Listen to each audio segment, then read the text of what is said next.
Assalamualaikum warahmatullahi wabarakatuh. Apa kabar anak-anakku yang solih dan solihah? Semoga kalian tetap sehat walafiat. Kembali lagi dalam pelajaran PAI dan Budi Pekerti kelas 3 bersama Pak Farid Qurtubi. Pembahasan kita kali ini tentang kisah keteladanan Nabi Ibrahim alaihissalam. Namun sebelumnya kita baca doa dulu, doa sebelum belajar bersama-sama. Bismillahirrahmanirrahim. Rabbi zidni ilma warzuqni fahma. Ya Allah, tambahkanlah ilmuku dan pertinggikanlah kecerdasanku. Amin.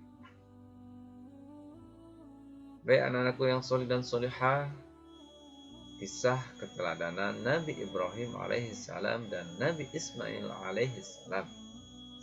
Nabi Ibrahim alaihissalam dan Nabi Ismail alaihissalam merupakan sosok Nabi yang patut dicontoh. Mereka memberikan contoh yang baik kepada umatnya untuk menjalankan setiap perintah Allah Subhanahu wa Ta'ala. Mereka menguatkan niatnya dan meneguhkan hatinya untuk menjalankan perintah Allah Subhanahu wa Ta'ala yang sangat sulit. Baik, yang pertama adalah kisah keteladanan Nabi Ibrahim alaihissalam. Nabi Ibrahim alaihissalam lahir di Babilonia, yang sekarang adalah negara Irak. Ayahnya bernama Azar bin Nahur.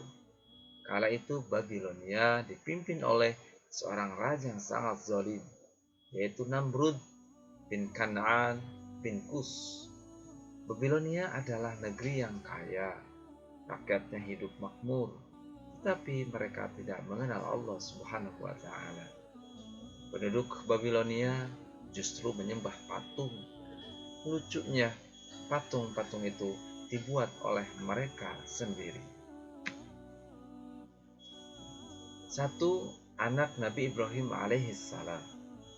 Nabi Ibrahim alaihissalam memiliki anak bernama Ismail dan Ishak. Antara Ismail dan Ishak berbeda ibu, tetapi ayahnya tetap Ibrahim. Ibunda Ismail bernama Hajar dan ibunda Ishak bernama Sarah. Menurut riwayat, keturunan Nabi Ishak alaihissalam menurunkan Nabi Musa alaihissalam, dan dari keturunan Nabi Ismail alaihissalam menurunkan Nabi Muhammad sallallahu alaihi wasallam. Oleh karena itu, Nabi Ibrahim alaihissalam dikenal sebagai bapak para nabi. Dua, kehidupan Nabi Ibrahim alaihissalam. Ibrahim sejak kecil hidup di lingkungan yang penuh kemusyrikan dan kekufuran. Beliau dibesarkan oleh seorang ayah yang tidak seiman dengannya. Ayah Ibrahim ahli dalam memahat patung. Patung-patung ini dijual kepada penduduk Babilonia. Patung-patung itulah yang kemudian dijadikan sesembahan. Ayah Ibrahim menyuruh Ibrahim untuk menjual patung-patung itu. Namun berkat bimbingan Allah Subhanahu wa Ta'ala, Ibrahim dengan halus menolak perintah ayahnya. Menurut Ibrahim, kebiasaan penduduk Babilonia, termasuk ayahnya sendiri, keliru. Satu-satunya cara menyadarkan penduduk Babilonia kembali ke jalan yang benar adalah menyadarkan atas kelemahan patung sebagai sesembahan. Hanya Allah Subhanahu wa Ta'ala yang Maha Esa dan Maha Kuasa yang berhak disembah. Dialah pencipta alam semesta beserta isinya. Patung-patung itu tidak dapat membela dirinya sendiri, apalagi membela kawannya. 3. Nabi Ibrahim alaihissalam mencari Tuhan yang sebenarnya. Masyarakat Babilonia sudah lama sebagai penyembah bintang-bintang dan patung-patung. Ibrahim terus berusaha mencari kebenaran agama yang dianut oleh keluarganya. Ketika malam telah gelap, Ibrahim menyaksikan sebuah bintang. Dia sempat berpikir bahwa bintang itu Tuhannya. Tetapi tatkala bintang itu tenggelam, dia berkata, "Saya tidak suka kepada yang tenggelam." Kemudian, tatkala dia melihat bulan terbit, dia berkata, "Inilah Tuhanku." Setelah bulan itu terbenam, dia berkata, "Sesungguhnya jika Tuhanku tidak memberi petunjuk kepadaku, pastilah aku termasuk orang yang sesat." Kemudian, tatkala ia melihat matahari terbit, dia berkata, "Inilah Tuhanku, ini yang lebih besar." Tatkala matahari itu terbenam, dia berkata, "Hai kaumku, sesungguhnya aku berlepas diri dari apa yang kamu persekutukan. Sesungguhnya aku menghadapkan diriku kepada Rabb yang menciptakan langit dan bumi dengan cenderung kepada agama yang benar, dan aku bukanlah termasuk orang-orang yang mempersekutukan Tuhan." Inilah yang dianugerahkan Allah Subhanahu wa taala kepada Nabi Ibrahim alaihissalam dalam menolak agama yang dipercayai kaumnya serta menerima Tuhan yang sebenarnya.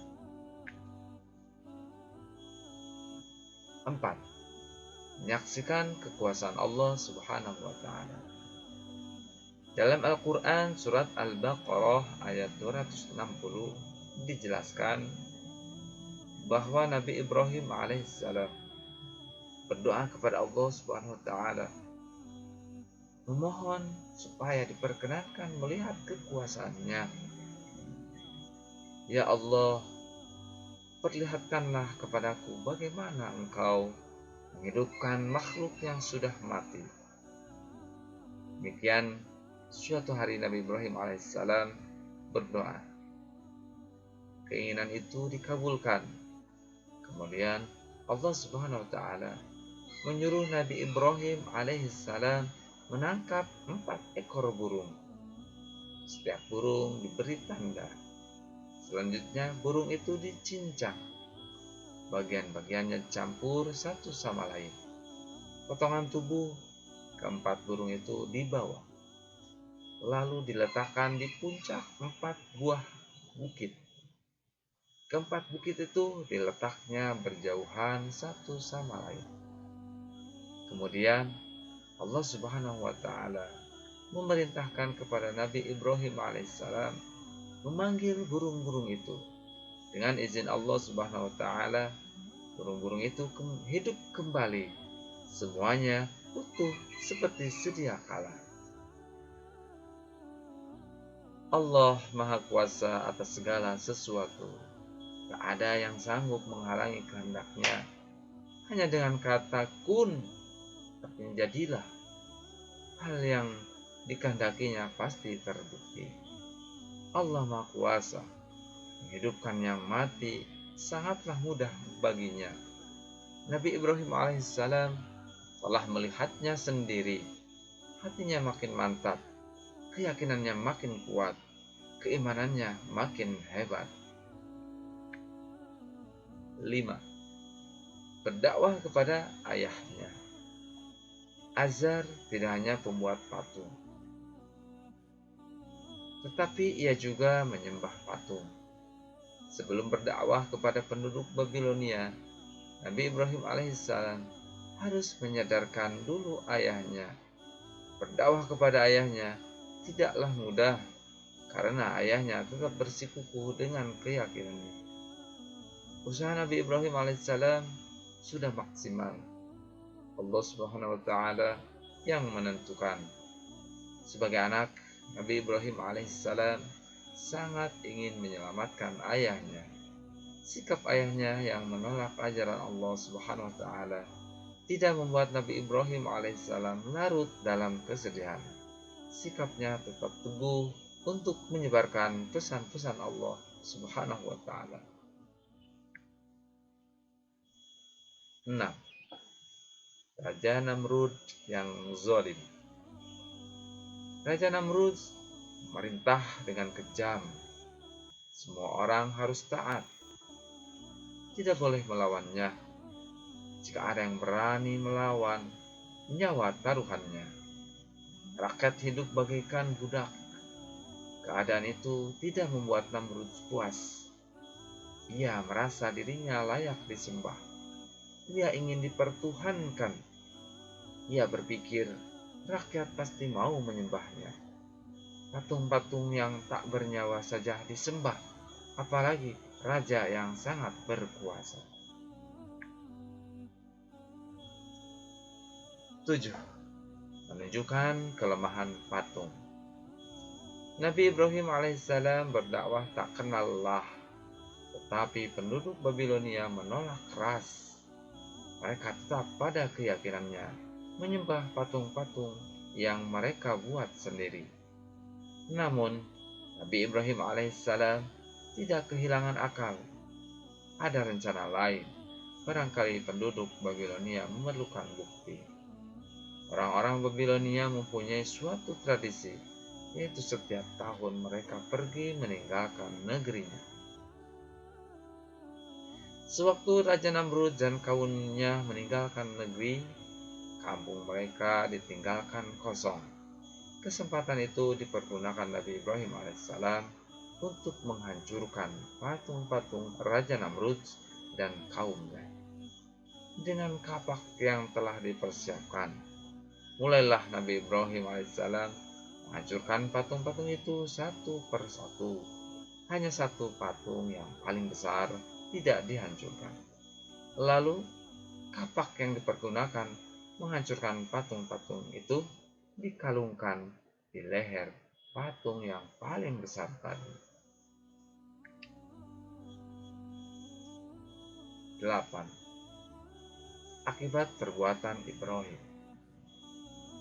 Ketika Raja Namrud dan kaumnya datang ke pusat pemujaan, betapa terkejutnya mereka semua karena patung-patung sembahan mereka hancur. Maka tak pelak lagi, Ibrahimlah yang dituduh. Nabi Ibrahim alaihissalam akhirnya dipanggil dan diadili. Raja Namrud bertanya kepada Nabi Ibrahim alaihissalam, apakah kamu yang menghancurkan patung-patung sesembahan kami? Aku pikir barangkali berhala besar itulah yang melakukannya. Bukankah kapak yang ada di lehernya yang membuktikan perbuatannya? Kata Ibrahim. Mana mungkin berhala besar berbuat seperti itu? Kata Namrud. Kalau begitu, mengapa engkau sembah patung yang tidak bisa berbuat apa-apa? Kata Ibrahim. Mendengar pernyataan Nabi Ibrahim alaihissalam, orang-orang yang menyaksikan banyak yang sadar. Selama ini mereka telah menyembah patung-patung yang tidak bisa berbuat apa-apa, tidak bisa melihat, tidak bisa mendengar, tidak bisa berbicara. Melihat keadaan demikian, Raja Namrud makin murka.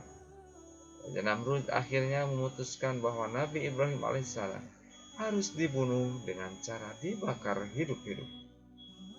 Setelah kayu bakar dikumpulkan, Nabi Ibrahim alaihissalam diikat dan dilempar dengan alat pelontar yang membara. Api menjalar mendekati Nabi Ibrahim alaihissalam. Akan tetapi ia tetap tenang, hatinya bertawakal. Ia yakin Allah Subhanahu wa taala tak akan membiarkannya. Allah Subhanahu wa taala pasti menolong orang yang berjuang di jalannya.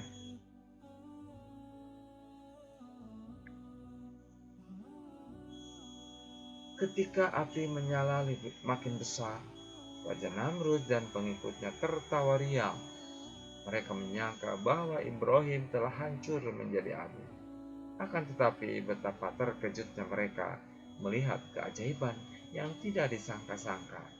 Setelah api padam, Nabi Ibrahim alaihissalam tiba-tiba berjalan keluar dari puing-puing pembakaran. Api dengan selamat tanpa luka sedikit pun. Allah Subhanahu wa Ta'ala menunjukkan kekuasaan dan kasih sayangnya kepada Nabi Ibrahim alaihissalam dan kaumnya. Demikian kisah keteladanan Nabi Ibrahim alaihissalam. Mudah-mudahan kita bisa